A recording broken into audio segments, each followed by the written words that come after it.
Bonsoir, bonsoir à toutes et à tous et bienvenue sur El Marhalibiya. Quel plaisir de vous retrouver pour ce nouveau numéro de l'Iqakhas. Soyez les bienvenus. Merci pour votre fidélité. Je vous rappelle, continuez à nous suivre sur les réseaux sociaux et à partager. Voilà les questions qui se posent maintenant depuis plusieurs décennies précisément.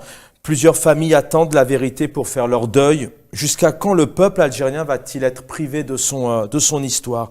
Jusqu'à quand allons-nous attendre le retour de nos proches? Plusieurs questions. Notre fils, notre fille, est-il ou est-elle vivant, vivante? Ont-ils subi la torture? Le droit de savoir, où est ce droit de savoir? Où est la justice? Où sont les corps? Où est la vérité? Pourquoi encore en 2022, après toutes ces années, il y a cette ignorance, ce silence de la part des autorités, du pouvoir, du régime algérien, du président de la République. Encore une fois, cette année, on va parler des disparus forcés ce soir. Le titre qui va s'afficher, Disparus forcés en Algérie. Le plaisir de l'accueillir ce soir, on l'a déjà eu à maintes reprises, beaucoup par téléphone. Elle est avec nous. Le titre de l'émission, donc vous l'avez vu, Nassera Dutour, le combat de toutes les mères. Bonsoir Nassera Dutour, merci d'être là. Bonsoir Chaban, merci. C'est moi qui vous remercie de toujours être fidèle à malheureusement cette question des disparitions forcées en Algérie. Merci, on va en parler pendant quelques minutes avant de commencer cet entretien et pour moi c'est un honneur et pour la chaîne puisque vous le savez, El Marhalibiya essaie vraiment de couvrir tant bien que mal toutes les actualités et de donner la parole aux Algériens, aux militants, militantes. On va visionner ensemble cet hommage. Ces quelques images, tendez bien l'oreille, vous allez voir ici notamment un père de famille qui nous donne cette date et qui nous parle de ce jour où son fils a disparu, a été enlevé.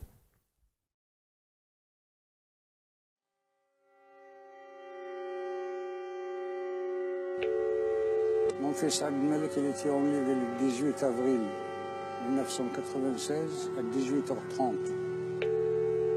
Il était 4 heures d'après-midi. Il y a un de ses amis, il est monté avec le bidon, il m'a dit Mohamed, ils l'ont pris. Je dirais qu'il a été jugé dans une cour spéciale. Ils sont montés. Personne n'avait assisté. Civil et armés. de sécurité militaire. Je suis la sœur qui disparut. J'ai été enlevée, moi et mon frère. Il a été enlevé, lui le premier, puis ils sont revenus vers moi. Moi, j'ai été relâchée le 8 avril 1996 et j'ai laissé mon frère là-bas. Voilà, vous venez de l'entendre sur cet hommage. Vous avez entendu notamment ce père de famille, ce proche qui dit que le 18 avril 96 à 18h30, donc son fils a disparu. Plus de 8000 personnes, mais on en compte aujourd'hui 15, 18, 20, 25 000. Avec nous sur le plateau, Nassera Dutour, présidente du collectif des familles de disparus en Algérie. C'est d'abord le combat de toutes les mères. Je rappelle qu'il y a quelques années, votre fils aurait 46 ans. Cette année, si je ne me trompe pas. Ouais. 46 ans cette année. Le 24 octobre, il va faire 46 ans. Il a été arrêté le 30 janvier 1997 à Alger, à Barraqi exactement. Et voilà. Et depuis, je suis par Mont et par Vaux, nuit et jour. Je vis avec les disparus, je dors avec les disparus, je me lève avec les disparus. Je ne pense qu'aux disparus, aux mères de disparus, aux filles de disparus, aux épouses de disparus, parce que aussi les épouses, c'est la double peine. C'est la double peine parce qu'elles n'ont plus de mari, elles sont ni veuves ni divorcées, elles n'ont plus de statut, elles ont elles doivent supporter mille et une choses, elles doivent s'occuper de leurs enfants. Bon, maintenant les enfants sont grands, mais ça a été terrible pour toutes ces femmes dont le mari a été enlevé. Quand on dit enlevé, c'est des arrestations. Hein. Les mères d'Argentine disent les personnes arrêtées et disparues. Donc nous, on a écourté un petit peu, on dit disparues, mais ce sont des personnes qui ont été arrêtées et qui, par les agents de l'État, tout corps confondu, ça peut être les militaires, les gardes communaux, les GLD à l'époque, n'importe quel service, surtout la sécurité militaire. Mais souvent, c'est les militaires tout court ou les agents de police, la brigade antiterroriste. Et puis après, on nous dit que la sécurité militaire est venue les chercher vers une destination inconnue. Et donc, je pense aussi à ces femmes certaines n'ont pas eu d'enfants, qui étaient mariées depuis quelques mois seulement, et qui sont toujours en attente de leur mari, qui ne sont jamais remariées, qui n'ont jamais refait leur vie, ou celles à qui le mari a laissé plusieurs enfants, et donc elles ont la responsabilité de l'éducation des enfants, elles sont le père, elles sont la mère, elles doivent les nourrir, elles travaillent, elles font du pain, elles font du couscous, elles font des ménages pour pouvoir assurer l'avenir de leurs enfants.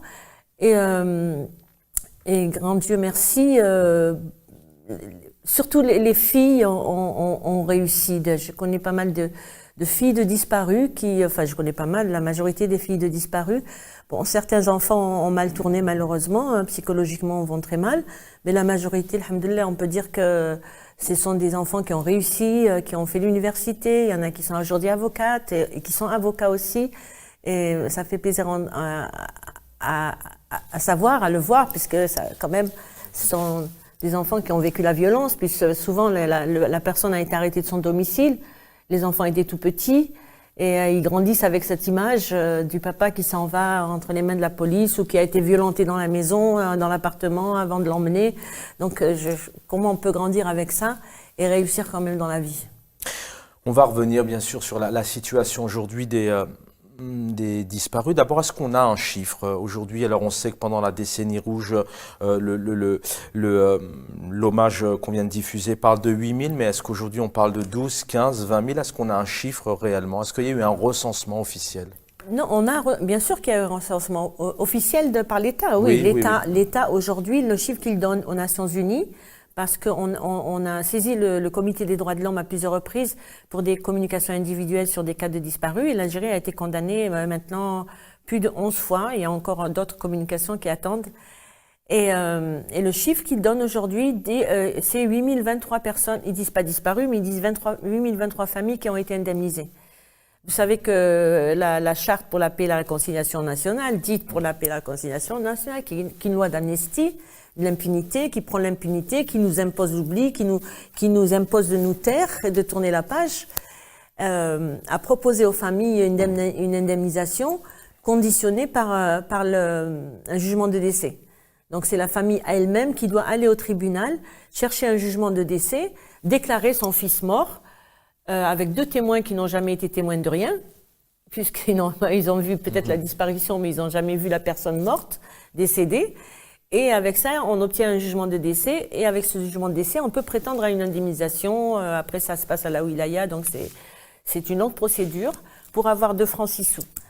Et ça nous a fait beaucoup de mal. Cette question d'indemnisation nous a fait beaucoup de mal.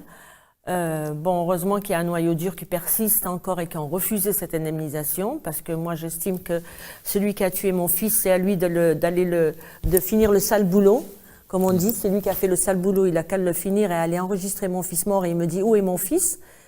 Mais c'est pas à moi d'aller déclarer à un tribunal que mon fils est mort. Je suis désolée, mon fils pour l'instant n'est pas mort et je suis persuadée jusqu'à ce jour que mon fils est encore vivant et qu'il serait emprisonné dans une prison secrète dans la wilaya de Tindouf. Ça, j'en suis maintenant de plus en plus persuadée. Ça fait des années que je fais de recherche et j'ai trouvé un endroit où il pourrait être.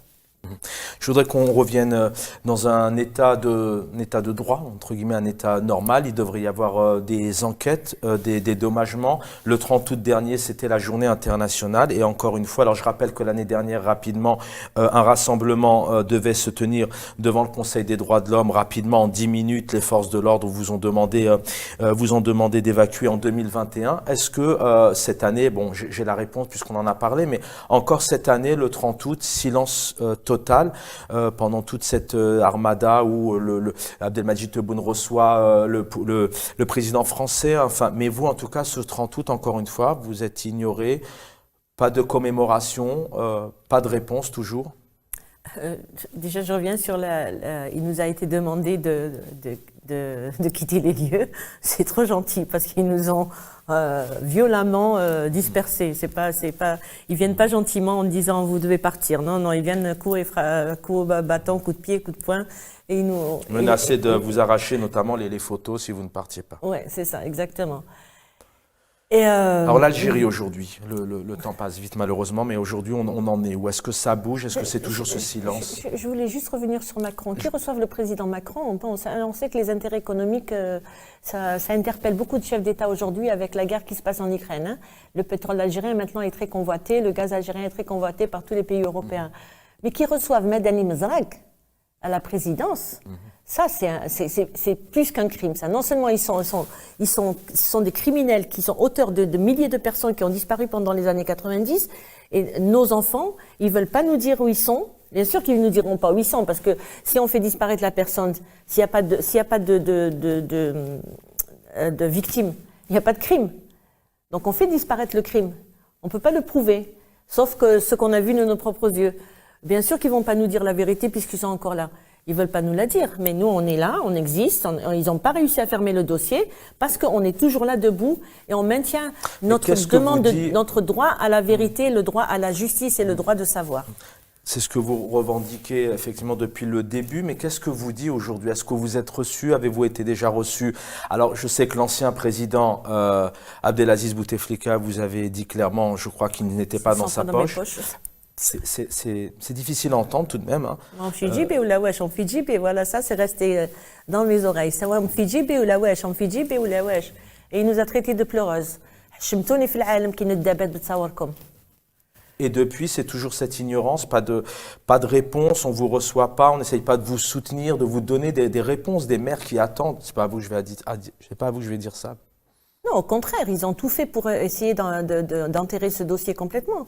La charte dite pour la paix et la réconciliation nationale est venue pour ça. En 2005, c'était pour... ils ont cru nous avoir avec de francs 6 sous, mais non, ils nous ont pas eu, on est encore là. Ils n'ont pas fermé le dossier. La charte est venue pour ça.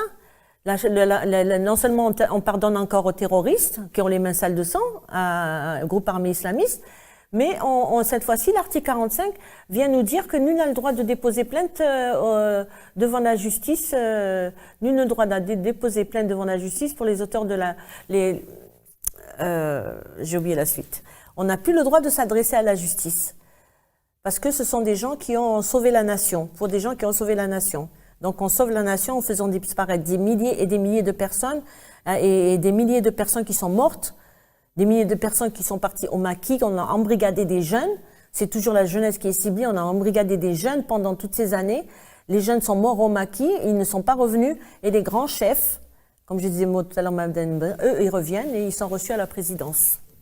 On en a parlé effectivement, d'anciens généraux, hein, notamment comme Nezal entre autres, qui ont été reçus et par le président Abdelmadjid Tebboune.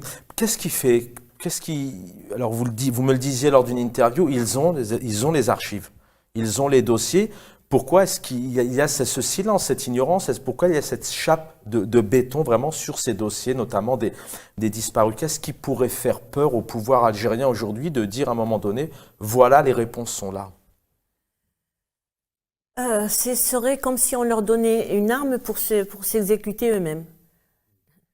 C'est ça. S'ils ouvrent cette boîte de Pandore, c'est comme si on leur donnait une arme et on dit tire-toi une balle dans la tête. Ça se comprend, quoi. Ce sont eux les criminels. Ils veulent pas être confrontés à l'image internationale qu'ils veulent donner du pays, même s'ils arrêtent aujourd'hui à tout vent des milliers de jeunes aussi qui sont emprisonnés. On en nage quelques-uns, on emprisonne encore quelques-uns aujourd'hui. C'est toujours la jeunesse qui est ciblée. Hein. Même dans les disparus, les statistiques qu'on a fait, nous, on a sorti un rapport qui s'appelle « Les disparitions forcées, un crime contre l'humanité ». On a fait une étude sur les causes à effet de la disparition forcée et des statistiques, la majorité, des personnes arrêtées, c'est 25 ans. Bon, le plus vieux, il avait 82 ans quand il a été arrêté. Le plus jeune, Harry Lizen, il avait 14 ans. Mais entre le plus vieux et le plus jeune, la majorité, c'est 25 ans. Vous me le disiez. Mais je veux dire que cette jeunesse algérienne dérange. Comme nous sommes un pays jeune, très jeune, cette jeunesse dérange. Cette jeunesse risque de demander des comptes. On a vu avec le Hirak, qui demandait la démocratie, qui demandait à ce système de dégager. Et cette jeunesse fait peur. Et donc, pour les faire taire, on les terrorise. C'est plus que de leur faire peur, on les terrorise par des méthodes qui sont... C'est intéressant ce que vous dites. Alors, en parlant justement de cette jeunesse, et peut-être de terroriser, d'intimider. On a vu cette semaine, donc la rentrée scolaire, le 21 septembre, les forces de sécurité, l'armée, la gendarmerie étaient dans les écoles le premier jour, les premières minutes, les premières secondes. Pour vous, c'est quoi? C'est de la sécurité, de la confiance, de l'assurance, ou c'est peut-être pour conditionner ces futures générations à l'intimidation, à la peur? Oui, c'est plus que la peur. Cette jeunesse les font trembler. Ils tremblent devant les jeunes. Ils ont peur que le hirak revienne, donc on les intimide de plus en plus. C'est pour terroriser une population, pour dire voilà, nous sommes là, attention, ne recommencez pas. Mais j'espère qu'on aura l'occasion de recommencer encore et de remplir les rues d'Algérie pour dire qu'on veut la démocratie, qu'on veut un état de droit en Algérie, qu'on veut que cette jeunesse vive. Il y a quelques jours, lorsque je vous recevais par téléphone, je vous parlais d'espoir, notamment d'espérer demain, parce qu'il y a ce combat que vous menez avec d'autres mères depuis plusieurs années. C'est un combat sans cesse. Mais est-ce que demain, ces mamans, ces familles, ces proches ont tout de même gardent le rêve et l'espoir de voir leurs proches arriver ou d'avoir une vérité? Est-ce que avec l'État algérien, le pouvoir algérien, comme vous pouvez le décrire, et nos invités en parlent, est-ce qu'on peut espérer demain, je n'ai pas d'autres mots, qu'à un moment donné, vous soyez reçus en disant « Ok, on a compris, voici la vérité ». Est-ce qu'on y croit? Non, ça ne viendra pas comme ça. Ça ne viendra pas malheureusement comme ça. Ça fait 25 ans que je suis sur le terrain et je vois comment ils manœuvrent pour essayer de nous essouffler et de nous fatiguer. Ça ne viendra pas comme ça. Eux, ils espèrent. Nous, on ne sait pas qu'on espère. Nous, on est persuadés que nos enfants sont vivants. Ça, personne ne peut nous l'enlever. Moi, en tant que mère, je dis, jusqu'à maintenant, je disais en tant que mère, je dis que mon fils est vivant. En tant que militante, je dis, bon, après, pourquoi ils les auraient gardés vivants et pourquoi ils les auraient pas lâchés. Aujourd'hui, avec mes recherches, ce que j'ai trouvé, je suis persuadée que c'est vrai qu'il y a des disparus qui sont vivants et qui sont dans cette prison secrète, en plein milieu du désert, il n'y a rien autour. Et c'est près d'un gisement de fer, le plus gros gisement de fer au monde. Ils sont en train de signer des contrats avec les Chinois pour l'exploitation de cette mine. Et à côté de cette mine, il y a une prison secrète, je pense qu'elle date du temps de la France, où il y a juste une piste d'atterrissage, il n'y a même pas de route autour, c'est juste une piste d'atterrissage, une petite piste d'atterrissage, j'ai la photo. J'ai trouvé la photo sur Google Maps, sur Google Earth. En plein milieu du désert, c'est impressionnant. Il y a juste une piste d'atterrissage et une petite... on voit bien qu'il y a des voitures qui ont circulé, une piste d'atterrissage d'hélicoptères, je pense, ça ne doit pas être de gros avions qui sont là. Donc à chaque fois que j'ai perdu espoir. J'ai pas perdu espoir de me battre, de trouver la vérité, de trouver le corps de mon fils. Ça, s'il est mort, qu'il nous donne les corps. J'ai pas perdu cet espoir-là. Mais à chaque fois que je me suis fait raison, en me disant, Nassera, ils sont morts, il y a quelque chose qui vient, il y a toujours une information qui vient, sans que je l'attende, qui me dit, non, ils sont pas morts, il y en a qui sont vivants, et ils sont à tel endroit. Et à chaque fois, ça m'a renvoyé au même endroit, mais je n'y croyais pas, parce que je me suis dit, Tindouf, c'est le camp des Polisario, ça ne passerait pas inaperçu. Mais quand j'ai trouvé cette image, je me suis dit qu'effectivement, ça pourrait être le cas. On va écouter maintenant une maman. Vous êtes là, vous représentez toutes les mamans, toutes les familles, et vous le dites à chaque fois quand on essaie de s'arrêter sur vous. On va écouter ici une maman qui dernièrement, le 30 août dernier, s'exprimait, voilà, criait et garde tout de même espoir et toujours présente au combat.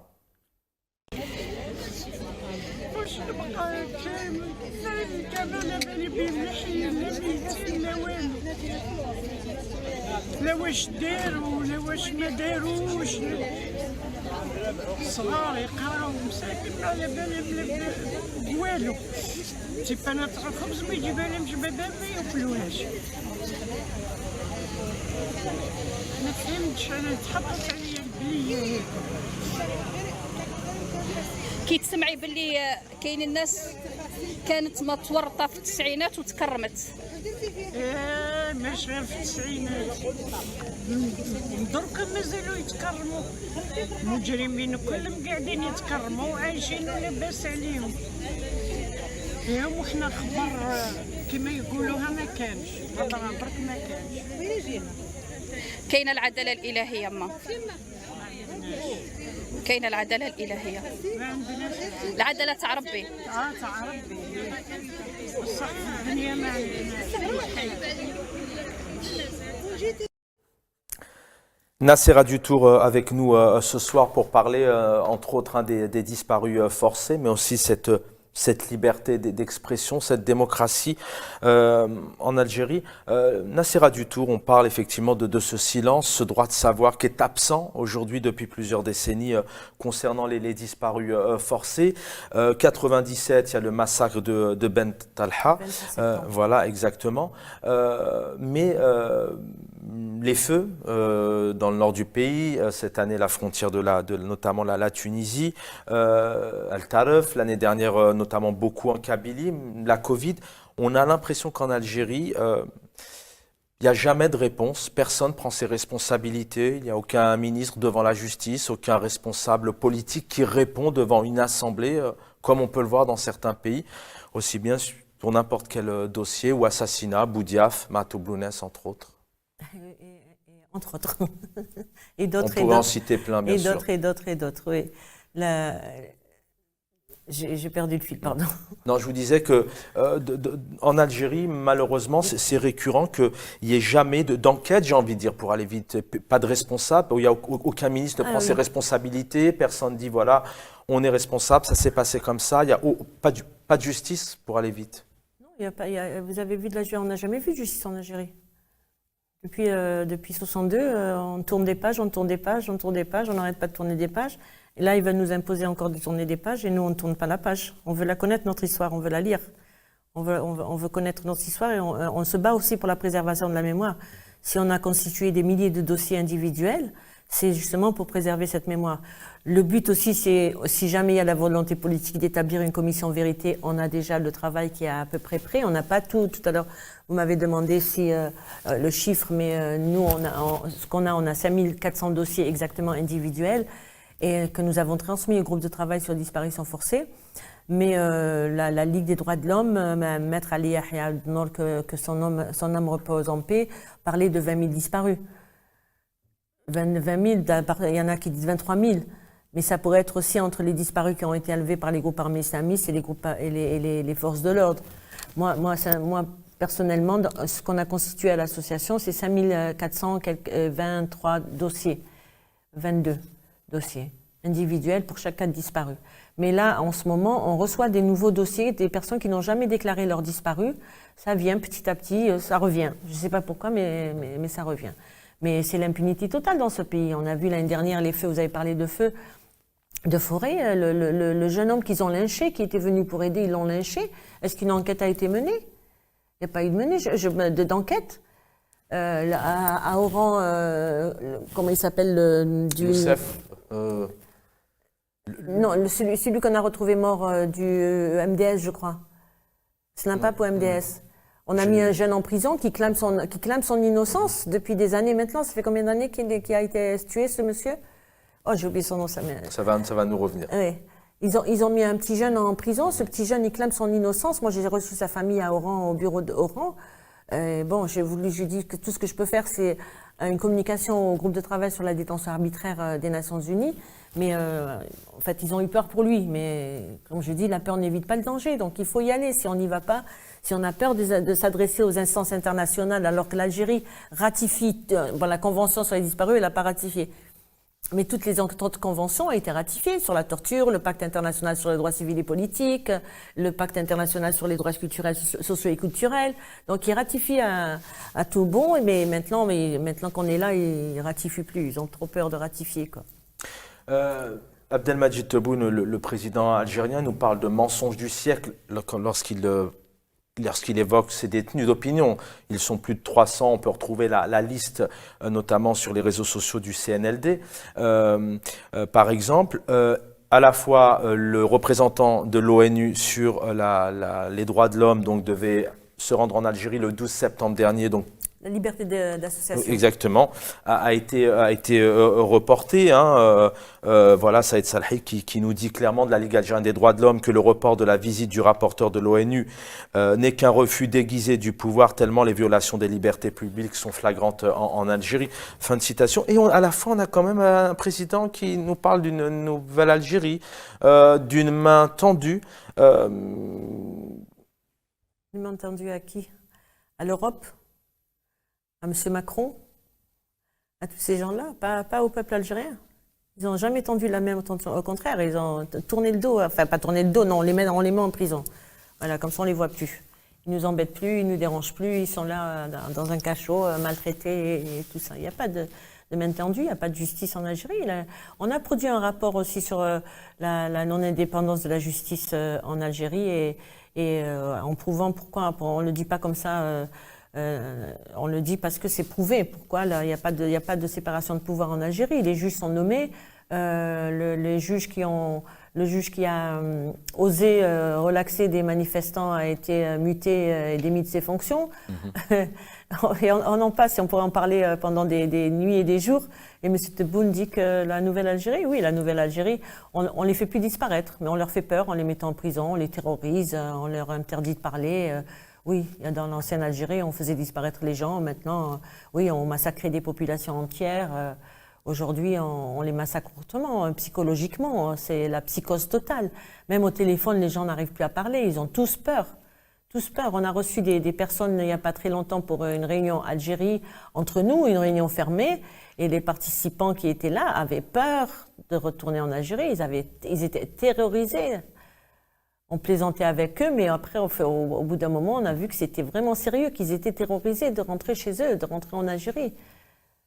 Vous êtes une femme combattante, vous dites les choses.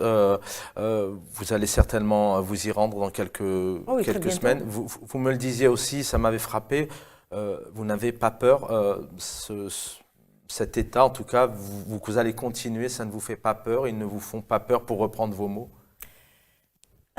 Bon, comme je disais, la peur n'évite pas le danger. Donc, il faut y aller pour savoir. Et s'ils m'emprisonnent, eh ben, ils me rendront service. Ce serait vraiment de la folie. Parce que là, si on ne parle pas, si la question des disparus est occultée partout dans le monde et qu'on ne veut pas en parler, là on va en parler. Hein. Ça, je ne vois pas un seul média, qu'il soit algérien ou français, qui ne va pas parler des disparus. Si je fais parce que j'ai la parole franche, parce que je les dérange, parce que moi j'ai reçu des menaces quand j'ai intervenu dans une conférence organisée par Riposte. Enfin, ils ont appelé notre avocate en lui disant « Dites à Madame Ditour qu'elle vienne en Algérie si elle ose. » Mais comment que je vais oser? Je suis chez moi, j'ai un passeport algérien, je suis algérienne, même si je ne suis pas née en Algérie, je suis algérienne de parents algériens, purement kabyles. Mes deux parents, mes grands-parents, purement kabyles. Je suis de ce pays, je suis une racine de ce pays. Et personne ne m'empêchera de rentrer dans mon pays. Et même si je vais en prison, ce sera dans mon pays. Je n'ai pas honte, je n'ai commis aucun crime. Je n'ai pas volé, je n'ai pas pillé comme tous ces gens-là qui sont au pouvoir et qui pillent les richesses de l'Algérie, qui fondent leur jeunesse, qui massacrent leur jeunesse, qui sont jaloux de cette jeunesse. Parce que cette jeunesse leur fait peur et cette jeunesse les dérange. Qui est au pouvoir? Vous me dites, vous dites ces gens qui sont au pouvoir. On a vu dernièrement un chef d'état-major recevoir une ambassadrice. Parfois, on a les hommes politiques qui sont présents de part. Réellement, est-ce que, selon vous, qui dirige? Est-ce que ce pays, il est tenu aujourd'hui? Est-ce que c'est un pays stable? Est-ce que c'est un pays... On a bien vu que c'est Gaïd Salah qui a passé Tebboune. C'était pas caché, c'était au vu aussi de tout le monde. On l'a vu en direct quand il embrassait M. Tebboune. Donc, qui dirige ce pays? Ce sont les forces occultes qui sont au ministère de la Défense. C'est la sécurité militaire, ce sont les généraux, tout le monde le sait, ça. Ça a été un mythe pendant des années, mais maintenant c'est connu. Tout le monde sait que l'Algérie est un État militaire, pas un État civil. D'ailleurs, les slogans du Hirak, c'était « Dawla Madaniya wa Machi Askariya ». Nassera Dutour, il nous reste 5 minutes.